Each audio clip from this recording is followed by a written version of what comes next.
Oh, Dr. Jung, we have been discussing in some detail some of the factors in the development of the personality of the individual, and you have very kindly elaborated for us on some of your fundamental concepts. I wonder if you would mind telling us a little bit about how you construe this term, persona. Well, this is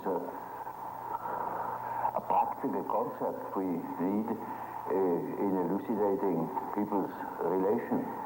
I noticed with my patients, particularly with people that are in public life, that they have a certain way of presenting themselves. For instance, take the doctor. He has a certain way. For instance, he has good bedside manners, and he behaves as one expects a doctor behaves. He may even identify himself with it and believe that he is what he appears to be. Yeah. He must appear in a certain form unless people don't believe that he is a doctor. And so when he is a professor, he's also supposed to behave in a certain way so that it is plausible that he is a professor, you know. So the persona is partially the result of the demands society has. And on the other side, it is a compromise with what one likes to be, or with what, or as one likes to appear. Say. Yeah. Take, for instance, a parson. He also has his particular manner, and as corresponding to the general expectation, and he behaves also in another way, combined with his persona that is forced upon him by society in such a way that also his fiction of himself, his idea about himself, is more or less portrayed or represented. So the persona is a certain complicated system of behavior which is partially dictated by society and partially dictated by the expectations or the wishes one nurses oneself. Yes. Now, this is not the real personality, in spite of the fact that people will assure you that that is all quite real and quite honest, yet it is not. Yes.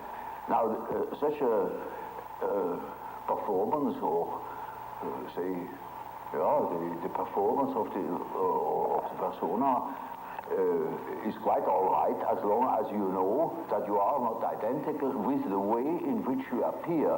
Yes.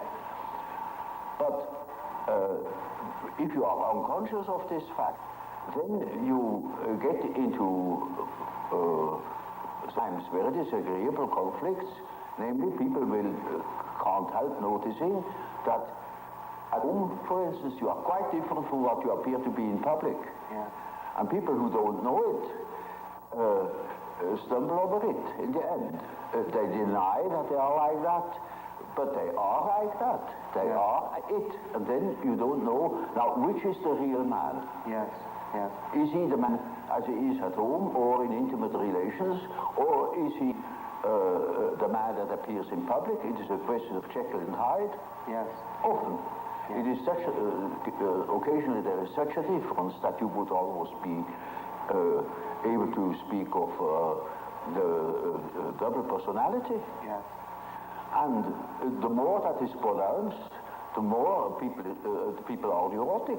Yes. They get neurotic because they have two different ways. They contradict themselves all the time, and in as much as they are unconscious of themselves, they don't know it.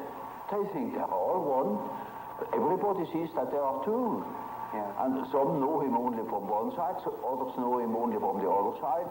And then there are situations that clash, because the way you are creates certain situations with people in relations, and these two situations don't chime in. They are just dissonances.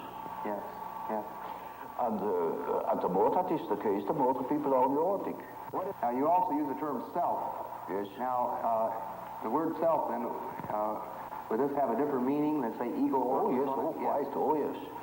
You see, when I say self, then you must not think of I, myself, because that is only your empirical self, and that is covered by the term ego. Ego, yes.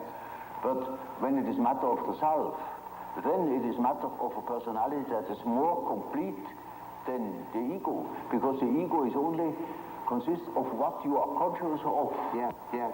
Your awareness. Yeah, what you know to be yourself. Yes. The whole personality of man is indescribable. Yeah. His consciousness can be described.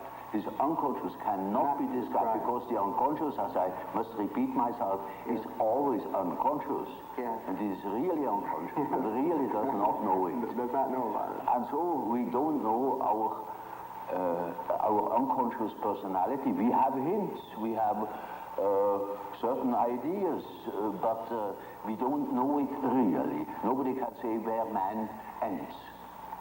And that is the beauty of it, you know. Yeah. It's very interesting. Yeah. The unconscious of man can reach God knows where. There we are going to make discoveries. Yeah, yeah.